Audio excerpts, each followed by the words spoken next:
Here we go. In 3, 2, 1.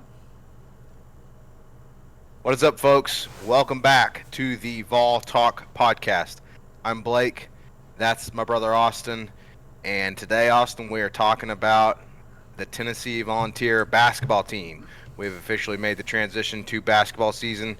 We'll be talking about men's basketball, talking a little bit about the Lady Vols basketball. And, man, we got quite a few things to talk about, some quotes to talk about today. Coaches coming on strong in their press conferences. And we got a big matchup coming up this week with the men's basketball team. And the men's basketball team also bounced back. Not exactly pretty, not exactly how we wanted it, but we bounced back against Texas. What are the big headlines coming into today's episode? Yeah, I mean that's the biggest. I mean we were coming off that 30-point loss to Florida, and it was looking pretty grim after that game. It wasn't great. We had a lot of question marks about the team, and this is another game where our main scorer Chaz Lanier really didn't get going. He actually got benched in the game, and that's kind of the quote we want to talk about at some point. We'll get into that later in the show, but yeah, man. I mean, he really wasn't on fire. Like, I mean, he scored 10 points in the game, not a whole lot, but we still found a way to win. I mean, we were down in the second half with about 8 minutes remaining. We had like a 5-point deficit, and at that point, it's like, it's one of those games that we could have easily dropped. It's on the road. It's just hard to win on the road in the SEC. And Texas, Trey Johnson for Texas was just lighting us up, dude. Just absolutely lighting us up. Watching the game, I don't think we necessarily guarded him that poorly. He was just on fire, though. Every shot he took, three, mid-range, driving to the hoop, he looks really good. I didn't really know about him coming into the game, but I definitely know about him now. I think he ended up with 26. But this is, I mean, this tells me a lot about the team, though, because not only is it on the road and they have an elite scorer who is scoring at a very high level, but you are coming off that 30-point loss, and that can be demoralizing, dude. I mean, it can be demoralizing. Not only is it a loss to a rival, but it's also, I mean, 30 points. I mean, you just got dominated in every aspect of the game. So I was really impressed with how they bounced back. And you're speaking to the two big things for me, which is they answered kind of our big questions. A big question you had and a big question I had coming out of the Florida loss was, I was saying, hey, how are you going to respond, right? I always talk about that. How do you respond? What is your competitiveness, right, coming out of adversity like that? And then you were talking about, hey, what do we do when Chaz Lanier isn't on fire? What do we do if Chaz Lanier isn't scoring? Can we still win? And we got some answers to both of those questions, so I appreciated that. But folks, we're going to get into all that. We're going to review the Texas win. Again, we beat Texas 74-70 just a few days ago, so we'll be reviewing that road win. And we're going to be previewing the upcoming game against Georgia, which I believe is set for Wednesday, so it should be the day after this episode drops. We'll review that matchup, which is now a top 25 matchup. Georgia did get into the top 25 after this week's rankings dropped, so that's a good game there. And we'll sprinkle in, like Austin mentioned, we'll be talking about a couple quotes from both Rick Barnes and Kim Caldwell. So, folks, we appreciate you joining us here. If you haven't already, please go ahead and hit that subscription button, turn on the notifications. Some of you might be here because you're basketball fans and not necessarily football fans. So welcome. This is Vol Talk, and we're talking about the Vols. And we're now officially in basketball season, so please, if you love Tennessee basketball, drop us a subscription and turn on that notification bell. Drop us a comment as well. Let us know what you want to talk about. Let us know your feedback. But, Austin, I think we're going to start with the Texas game. So you kind of hit a couple of the big headlines, right? Chaz Lanier, not on fire. He's not he didn't lead the game in scoring like we kind of have come to expect him to. And you hit on a really great point as well, which was Texas had a great shooting night, which to me is kind of, that was a positive. The fact that we still found a way to win, even though Texas had a great shooting night. And then, of course, again, we're going to have to talk about Chaz Lanier, him getting benched, what Coach Barnes said to him. But let's kick it off with just talking about the game overall, because again I think the big thing is again two big things for me, right? Is like you talked about, we answered the adversity, we answered that demoralizing 30-point loss to Florida, and then we also answered, hey, can we still win without Chaz Lanier lighting up the floor? Yeah, for sure. So one big thing that stood out to me in this game, sometimes in the Florida game, and sometimes just in general in Rick Barnes' teams, the offense just looks clueless. Like they don't look like they know. They don't have a plan. Like they get down, they play a half court kind of in a half court setting, and they just like sometimes Zakai will just be playing ISO. Nobody's moving around, and that started to happen towards the end of the game. But throughout the game, I saw more movement from guys who didn't have the ball, which helped us create points because nobody was elite scoring in this game for us. But guys stepped up. One guy off the bench that stepped up, which he hasn't really stepped up this year, is Dubar. He made some big time shots. I think about 4 minutes left in the game, maybe 3 minutes and 30 seconds left in the game. He hits a three to put us ahead. We were actually down at that point, and he hit a three to put us ahead, which is huge. So he had 12 off the bench, which is really good. Gainey did what he did. He's usually kind of our second primary scorer, and that's nice to have as our sixth man coming in off the bench and have that scoring presence. And Zakai hit some shots. Zakai is like he's a great player, but most of his value comes through what he does defensively, and but he did. I mean, he led the team in scoring in the Texas game. He made some shots, but like I said, towards the end of the game when we needed to close out the game, there was some ugly possessions in there, like super ugly possessions where he has decent handles. Like if you compare his handles to me or you, it's really good. But if you compare it to other guards, like on the college level or even at the NBA level, he's not the greatest ball handler in the world. So he was playing a lot of ISO and trying to drive to the basket, turn the ball over a couple times. Again, this is in the late game situations. This happened like 4 possessions in a row where the only person to touch the ball was Zakai Ziegler. And I just don't think our offense is meant to play like that. When you have a guy like Dalton Connect, okay, fine. Get the ball to Dalton Connect, let him do his thing. But even Chaz, even though Chaz is an elite scorer, he doesn't bring that ISO game, drive to the hoop, get to the foul line, make your free throws. He doesn't even bring that, and he's our best scorer. So our offense is better, or is executed better when people are moving around, the ball's moving, and it's good basketball. And when they do that, it's solid, and that's, really, Rick Barnes has shown all we need is a solid offense with one great scorer like a Dalton Connect or a Chaz Lanier that can take our team to the next level. So yeah, man. I think everyone contributed, which is nice. I think one point I was talking about with my buddies just yesterday was this team's probably deeper than we've had in years past. Like you're going to get contributions from 8 guys, and they can all have a solid contribution. Even offensively, it's not going to be like crazy. They're not going to put up 20 points or anything like that, but at least they're going to contribute. And that's what we're going to need when we get deeper into the SEC play. Like we'll talk about when we're talking about the Georgia game, but this couple of game stretch is really crucial for us because soon enough we're going to be playing Auburn and Kentucky and Florida again, like all back to back to back. So we need to pick up this this Texas win is like super crucial. You can't drop a game like this and then expect to go beat like an Auburn or a Kentucky team or Florida again. You know what I'm saying? So it was critical to pick this game up. Yeah, absolutely critical in multiple ways. We think about the bounce back against the 30-point loss against Florida, but like you said, we've got such a gauntlet coming up, man. The SEC is just an absolute gauntlet.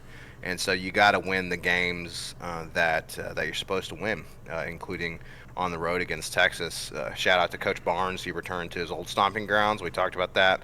Obviously, Coach Barnes coached at Texas for many, many years. And so it's always nice to see Coach Barnes get a victory against Texas, and especially at Texas. But yeah, man, a ton of games coming up. But So let's talking about these games coming up. Like you said, it's nice that we saw multiple guys get involved, multiple contributions. It's good to see that depth. But at the end of the day, if we want to be the team that we could be this year, right, reach our potential, we are going to need Chaz Lanier to do what he does best. He didn't do that this game. Like you mentioned, he scored about 10 points, and eventually got benched. He wasn't himself, which is, now makes 2 games in a row where he wasn't himself. And then obviously you see what happens against a team like Florida when he's not himself. We get dog walked, and then thankfully we were able to beat Texas without a huge contribution from Chaz. But I mean, we're going to need him to step up heading into that gauntlet that you're talking about. Definitely. He actually got benched pretty early on. So essentially what happened was he was open on a shot, didn't take the shot, and he got benched for that. And just to get into the Rick Barnes quote now, basically Rick said, do what you're paid to do or you're not going to play. Which, I am going to get into a rant about that because if you go back to some of the football discussions, that didn't happen. And Rick Barnes is an old school kind of guy. He's an old school mentality kind of guy. But that's what draws players to him. A guy like Chaz Lanier was offered more money in the portal to go elsewhere, but chose to play for Rick Barnes because he wanted to be coached hard. That's the kind of guys Rick Barnes wants. So it's one of those things that he knew that this was going to be beneficial for his player and not hurt him. And he also did the right thing because they are paid now, right? These players are paid. And on a professional level, if you don't do your job in the NFL or the NBA or Major League Baseball, you don't play because everyone's good. Everyone is capable of producing in professional sports because that's why they're there. So it makes all the sense in the world when we're talking about a team like Tennessee in basketball, who's now a powerhouse in basketball, year in, year out in the tournament, making decent runs in the tournament. You are expected to do what you're supposed to do here, and you're not going to play just because we're paying you. Where you compare that to our football season, and I hate to keep picking on Lance Hurd, but it's a very relevant topic because I have come to the conclusion that I'm now even more concerned the coaching staff wasn't aware of Lance Hurd's ineptitudes this year, which to me would possibly be even worse than the contrary, which is they're just paying him because we paid him. Both are really bad options, right? I mean, they're both like not great. But I have to commend Rick because he did something that a coach should do with a young guy who has aspirations to play in the NBA, and Josh Heupel and the offensive coaching staff did not do that with Lance Hurd. When Lance Hurd was not playing, I mean, we talked about it. He was last in college football in run blocking grade via PFF on the year for tackles. On the season, he's last at a specific, very important part of your offense. That cannot play here. And he was getting paid. That was, I mean, listen, it's not a secret. He got one of the highest NIL checks coming in this year, probably the highest. I think it was reported like $900,000, close to $1 million. But they continued to play him despite his poor play. I'm glad that you got on that soapbox so I didn't have to, and you said it 10 times better than I ever could. But at the end of the day, you love to see it, right, from Coach Barnes doing exactly like you said, which is holding guys accountable. And that might rub some people the wrong way, but at the end of the day, it's not wrong. You're getting paid to do it, and so get out on the court and do it. And like you said, I think the key is that Coach Barnes is that kind of coach. Guys want to play for him, want to get coached hard, and ultimately Coach Barnes knows that that's going to be better for Chaz Lanier and better for the team, right? Kind of coaching him tough like that and putting him on the bench and saying, hey, if you're not going to do what you're getting paid to do, then you're going to sit on the bench. Like, what's the difference, right? Ultimately, it's like, if you're on the court and you're not doing what you're supposed to do, then what's the difference in you just being on the bench, right? At least I'm going to get someone in there who will execute on what they're supposed to do. So yeah, again, um, I'm glad that you laid all that out, because I think ultimately Vols fans agree, and hopefully these players kind of see that is that and I'm not gonna get into the football stuff because you're right, man. It's kind of worrying. It's like, dude, is the coaching staff, are they unaware? Hopefully they become aware in the off season studying film. you know, Yeah. I mean, we're gonna need them to become aware because it's a huge it's a huge issue that needs to be resolved quickly for next season. But we won't go down that tangent. Well, So again, yeah, Chaz Lanier. We hope he bounce back. I mean, hopefully, we've got an opportunity coming up against Georgia. If I'm not mistaken, we're finally back at home against Georgia, and so you're back at home. It's a perfect opportunity for Chaz Lanier to respond to Coach Barnes' challenge and say, okay, hey, you know what? You're right. I'm going to come in here and I'm going to do what I'm paid to do, and I'm going to do what I can do, what I'm capable of doing. yeah, I mean, just 2 points on the NIL stuff. Players can't have their cake and eat it too. At the end of the day, like you can't want to be treated like an amateur athlete, but get the treatment as in getting paid like a professional athlete. It can't be a two-way street. We have to have one or the other. You have to be able to take criticism and be able to have a level of expectation in your play like professional athletes do.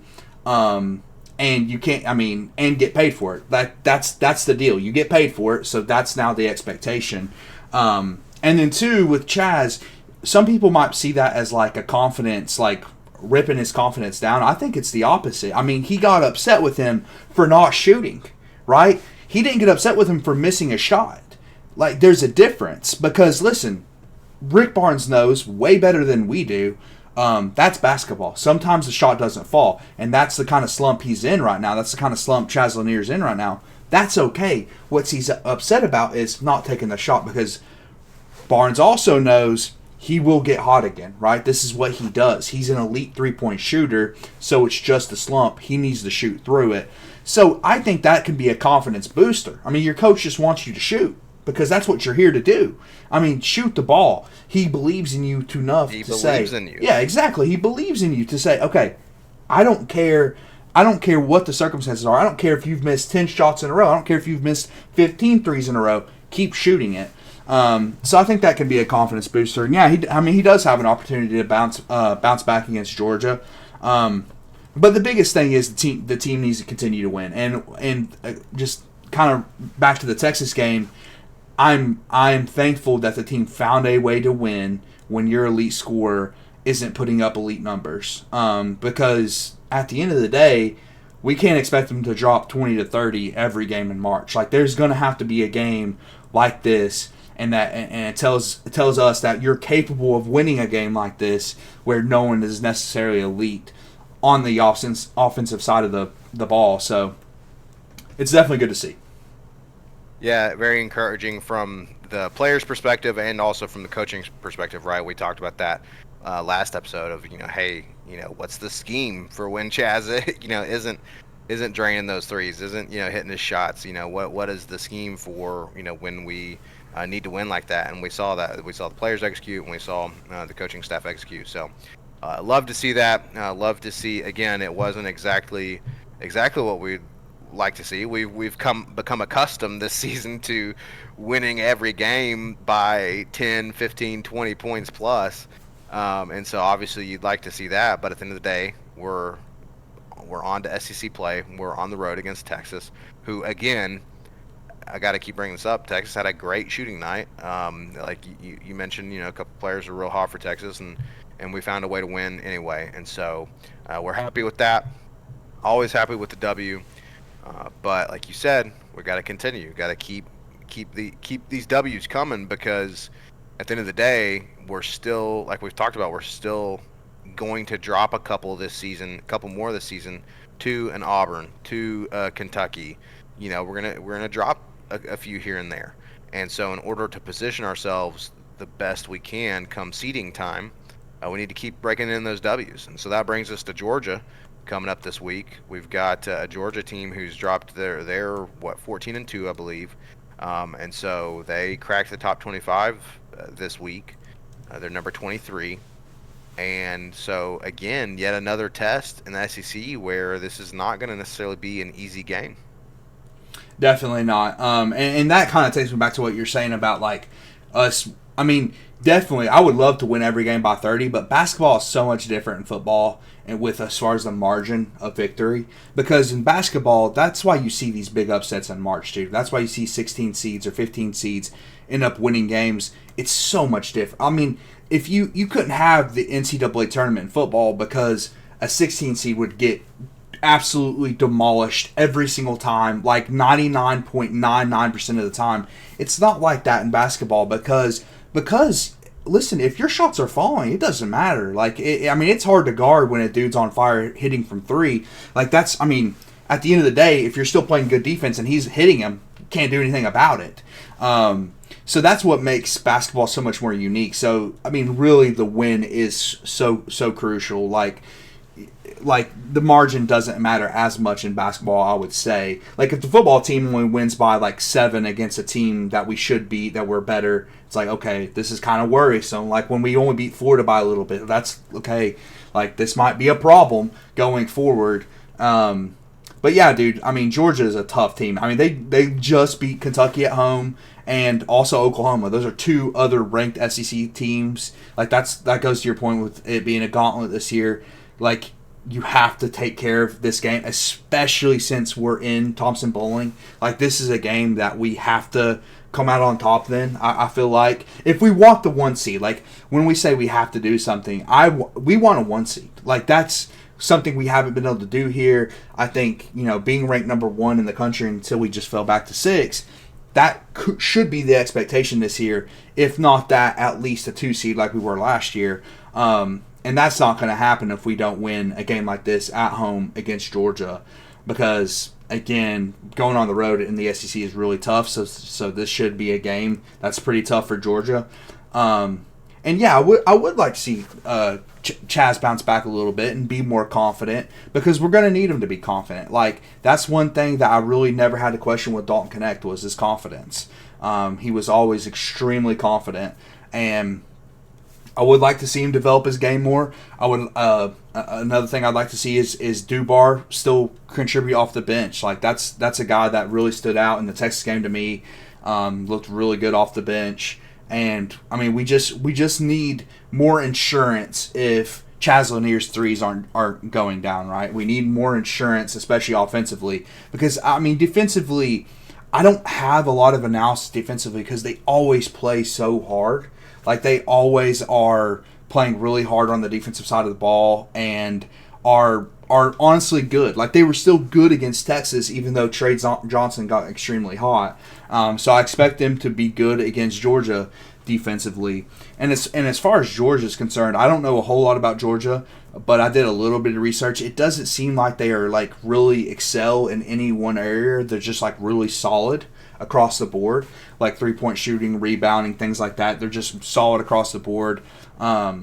So yeah, I mean it should be a fun game, and I mean really that's the nice thing about basketball season this year is that like every matchup is going to be this big marquee matchup that we're going to get to enjoy every week. And so that tells me if we can get through the SEC, like if we can end up winning the SEC, or we can win the SEC tournament at the end of the year, dude, I mean, we can win in March. Like, we can win it all in March if we can get through the SEC, because we are going to be battle-tested by the end of the year.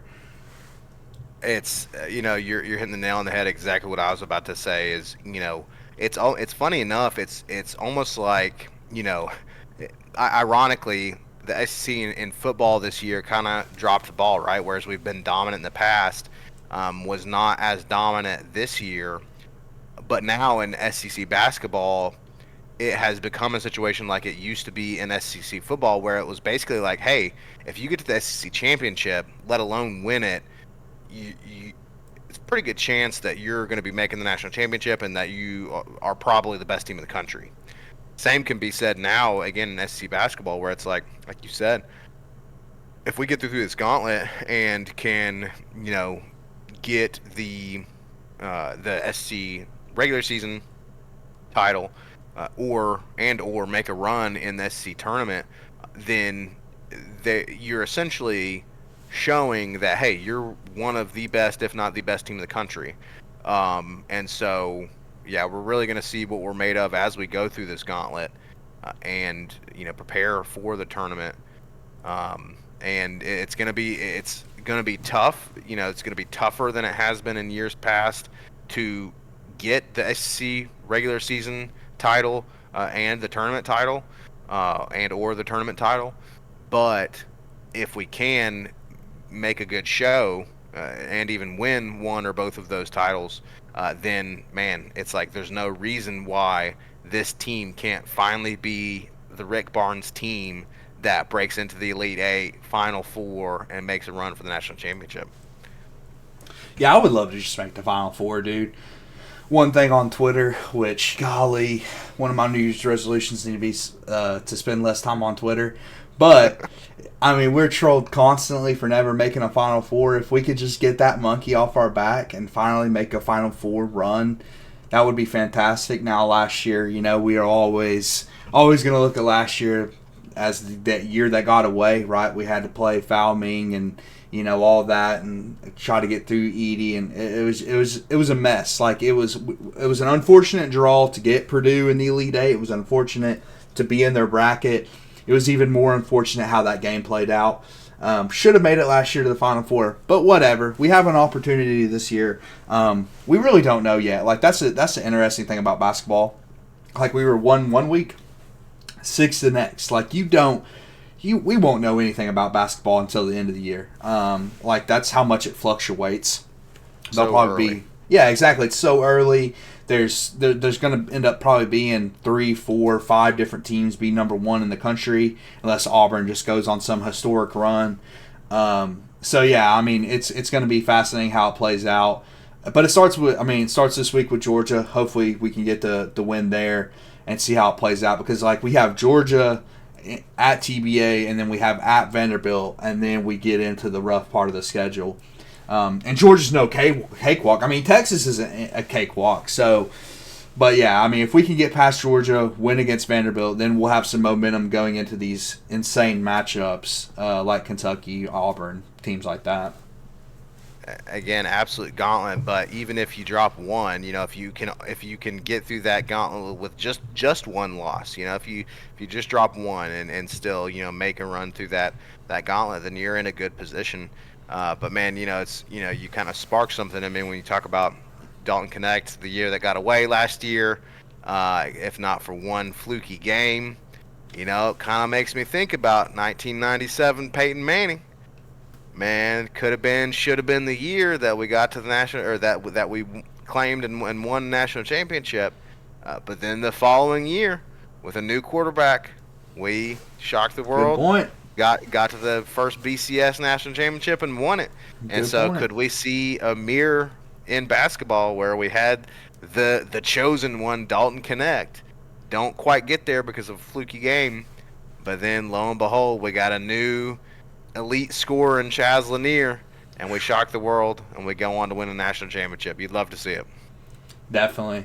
I would like to touch on the Lady Vols, like we talked about. They had another really tough loss to LSU. I mean, just barely lost that game. I didn't get a chance to watch all of it, but really hard fought game. And LSU's undefeated right now, number 6 in the country as far as women's basketball is concerned. Then they bounced back, had a massive win against Arkansas. I mean, dude, one thing about Kim Caldwell team that I'm learning, they're gonna play up to their competition. They are going to play really hard in games that they should not win. We are way out talented right now, and that's part of the quote that she had. But right now, we are way out talented than these other teams in women's basketball. We are playing really hard. But dude, when we are more talented, she beats the hell out of teams. We wrecked Arkansas. It was like a 30-point win or something like that, 30-point win. So, she's going to be really fun to watch, dude. She's only 36, which I didn't realize. I know she's pregnant, so I knew she was fairly young, but I didn't realize she was 36. Future's extremely bright.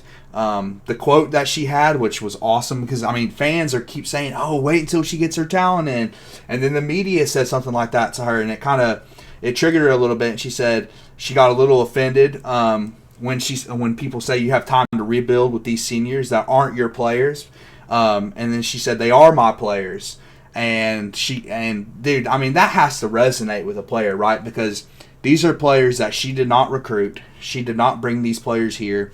They were left over from the last regime, but they decided to stay. And look how hard they're playing for her. And it's because of stuff like this. When you say something like that to the media, hey, I don't want y'all to say, I don't want you to give me an excuse. Say, oh, she doesn't have her 5-star recruits here yet. I don't want to hear that, because I want these seniors to win right now. Dude, that to me, that kind of mentality, dude, that's going to win. And that's going to win for a long time, because she's at a marquee program, right? This is the cream of the crop of women's basketball. That's what the Lady Vols are. And, dude, if she wanted to, with her age, she could win here for a very long time. And I mean, she gets offended by it, but as a fan, we can sit back and say, dude, she has 2 5-stars coming in, all right, that are already committed, and potentially another very highly rated recruit. All would be freshmen next year. And in basketball, it is very different from football. You can see contributors in football as freshmen. It's more rare. In basketball, it's like the standard, right? I mean, Trey Johnson for Texas, the guy we were talking about, is a freshman. He's a true freshman, 18 years old. It is not out of the question. Next year could be the year for the Lady Vols as she continues recruiting at the level she's recruiting. And who doesn't want to play for a coach like that, right? I mean, she expects to win right now because she cares about the players right now. She doesn't want to hear about, oh, you have time to rebuild. And you can see they're playing like that. It's not just words. It's not like Butch Jones, right? When he's trying to just car salesman, all this BS, push all this crap on you. It's actually happening. You can see the fruits of her labor, and you can see that she's not just BSing. This is how they're playing, and that's how you get a 2-point loss to LSU, who's undefeated, who have been killing teams, dude. Like, that's how women's basketball is fascinating, because it's like the one sport that the levels of competition are vast, dude. The best teams in the country are like way better than the mid-tier teams. Like, and even at the very top of the country, it's like there's even a gap between those teams and then like the top 10 teams. So, and the fact that she's playing so hard against these highly rated teams who have been blowing other teams out with not as much talent. That is true. It's really encouraging, dude, for the future of the Lady Vols. It fires you up. I mean, who wouldn't get fired up, when your coach goes to bat for you like that, when your coach shows that she cares about you like that. And ultimately, to me, it's about not making excuses. And that, it's I'm not, doing the unthinkable. Okay, I'm not going to compare her to the great Pat Summitt, but that was essentially the bedrock of Pat Summitt as a coach. She didn't make excuses, and she didn't accept excuses from her players. Like, just like going back to Coach Barnes and him benching Chaz and saying, hey, do what you get paid to do. It's about coaching players tough and not making excuses. And she's not taking an excuse. She's saying, hey, these are my players. We expect to win now. And so that's absolutely huge. Fires you up. We're talking about a national championship. For the men's team, we'd love to see that. We'd love to see the Lady Vols back on the top, on the summit again, right? Because when you talk about, we know that Tennessee football is a premier program in the country when it comes to college football. Historically, tradition-wise, Tennessee basketball men's basketball has not always been a top team in the country, but we expect it to be now, right? Coach Barnes has really kind of put us in a place where it's like, hey, we expect to be great at basketball year in and year out. But man, the Lady Vols, again, it's a situation where people have recency bias and they only know the past 10 years. But the fact of the matter is Lady Vol basketball was the program. most prestigious most, winningest program, women's basketball program in the country. It was the program, like you said. And so, man, if we can just, return to that level, and again have a coach, like you said, where it fires you up, man, where it's like, hey, no, these are my players, and it doesn't matter if I recruited them or not. I'm here now, and they're playing for me, which means they are my players, and I care about them, and I want to win now. You love to see it. And like you said, dude, Pat Summit, again, I don't want to draw comparisons, but she got started young in her coaching career, and then she was here for a long time, and she built her Exactly. legacy. And Kim Caldwell has an opportunity to do that as well. She does, dude, and it's like the ceiling for the Lady Vols. There is none, right? The ceiling is like absolute dominance for a long period of time, like Pat did here. So I mean, it just tells me, it reaffirms in all sports, right? In the baseball program, in the basketball program, in the football program, and now Lady Vols, all it takes is the right person leading the team. Like, the coach is everything. Tennessee baseball was completely irrelevant until Tony Vitello got there, dude. Completely irrelevant. Like, there was some great players. Todd Helton, right? He played here, ended up in the Baseball Hall of Fame. But listen, dude, people in Knoxville didn't care about it. That's just the reality. Like, that's the reality. The stadium held less than 2,000 people. The stadium's now about to hold over 6,000 people. He just brought a national championship to Tennessee. He's been in Omaha year in, year out. He's bringing in top 5 recruiting classes. What happened? What changed? Tennessee baseball isn't a blue blood in college baseball. Hasn't been, ever. And what changed was the guy leading the job. That's what changed. And speaking of guy leading the job, guy leading the athletic department, Danny White, made that hire for Kim Caldwell. What a hire. Danny White is like, I mean, he's critical right now to UT athletics due to the success of our program. And listen, we can talk about NIL and football recruiting. That's what a lot of fans like to focus on. But there is not expense being spared in other athletic departments right now, dude.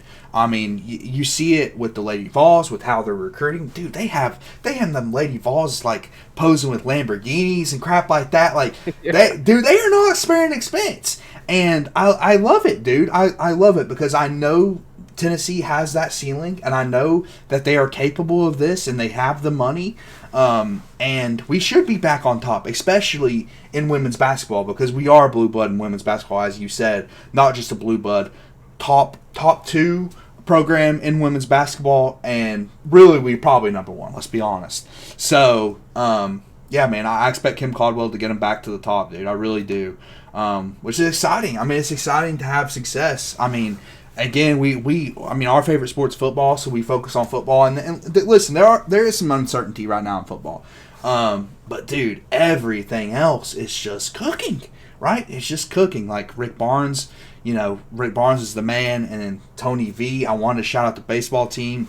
The first AP poll for college baseball dropped today. They are number 4 in the country. And listen, like, for the people that are like, oh, why are we number 4, not number 1? We had a lot of turnover on the baseball team. A lot of turnover. A lot of talent went to the major leagues. Not a lot of transfers out, but mostly just to the MLB. And so you're going to see a lot of new faces. I definitely at some point come baseball season want to start talking about the baseball team because I love college baseball. But I mean, it's exciting, dude. Number 4. And who knows? Who knows? To me though, I just want to get back to Omaha. That's the biggest thing. I want to be in Omaha year in, year out. And that's what Tony V has done. But yeah, man, shout out to the baseball team. Shout out to Danny White for the athletics department, dude. It's an awesome time to be a Vol fan. Firing on all cylinders, no doubt. Yeah, I'm glad you brought up the baseball team. I was gonna throw in a little bonus there. Shout out the number 4 ranking dropping, and like you said, a lot of turnover. So really, that just speaks to how well Tony V coaches these teams. The AP is not expecting us to, despite our turnover, not expecting the Tennessee baseball team to lose much in terms of talent and expectations. And so that's huge to see. And like you said, bringing in the right person because the resources are there, the history is there with Lady Vols basketball, with Tennessee football, all of this. It's just about having that right person leading the charge, leading the program. And it seems like Kim Caldwell might be the lady to finally do it, to finally start to fill the big shoes left by the great Pat Summit. We got a great guy in Tony V there leading the baseball team. So, like you said, man, what a time to be a Vol. And again, we talk about uncertainty in football, but we still made the playoff, right? And obviously, we expect to win championships, and so we're not satisfied. But at the end of the day, man, the Vols just win, baby, and man, it's a good to be a winner. I'll tell you that. It sure beats the alternative. So, any other final thoughts on the games this past week or the games upcoming this week? Nothing else on the basketball games. I will say though, with the football team, it is interesting. We just have to touch on this a little bit. Ohio State's in the national championship. Yep. They've Yep. been, I mean, they're rolling through teams, right? So I think it's pretty fair to just rethink and be a little less harsh on the loss. And there's still a lot of things to criticize and things like that. But Ohio State's a powerhouse, man. They look like a team possessed. And my prediction is they're going to run right through the Irish. Now, I am cheering for Notre Dame because I hate Ohio State. But I do not think they're going to beat Notre Dame. Or, excuse me, I do not think Notre Dame's going to beat Ohio State. But at some point, you mentioned you had this idea to do a deep dive on 2024 football coaching and things like that. I would like to do that episode at some point. Let us know if y'all are interested in that. Leave us a comment or whatever and let me know if y'all want to see that. I think could be a potentially interesting conversation to dive into that a little bit, and just talk about a coaching review as a whole on the year. But Yeah, glad you shouted out the football situation. I thought about that as well, and I'm glad you brought that up because it's got to add a little bit of perspective with Ohio State, essentially being a lock to, like you said, it would be the upset of the century in my opinion for Notre Dame to win this national championship. I hope it happens. I'd love to see it happen. What's his name, Marcus Freeman, and his team. It's a cool story. But man, like you said, Ohio State's playing like a team possessed. That Michigan loss was honestly the best thing to ever happen to them because they are absolutely playing possessed. And so you love to you don't love to see that, but you again it adds perspective to us for our football season. So unlucky, we had to play the best team in the country on the road. Unlucky. Unlucky. It was like we said it was. We knew it was the most difficult path. And obviously, getting the first draw is the eventual national championship winner. But it is what it is. At the end of the day, though, men's basketball team bounced back, big win against Texas, big game coming up against Georgia, hoping for a dub there, hoping for Kim Caldwell and the Lady Vols to continue rolling into those W columns, and then, like you said, eventually baseball season will come back around as well, and we'll be here and we'll be ready to talk about the Vols for that as well, because we love to see the winning, and we will be talking about it right here on Vol Talk. So, folks, thank you all so much for joining us for this episode. This has been a review of the Tennessee men's basketball win against Texas and a preview of the Georgia game coming up, with some bonus shout outs to the Lady Vols basketball team and a little bit of football and baseball as well. Like Austin said, let us know in the comments if you have any feedback or ideas. Otherwise, we'll be looking forward to seeing you on the next episode. Until then, go Vols, baby. GBO.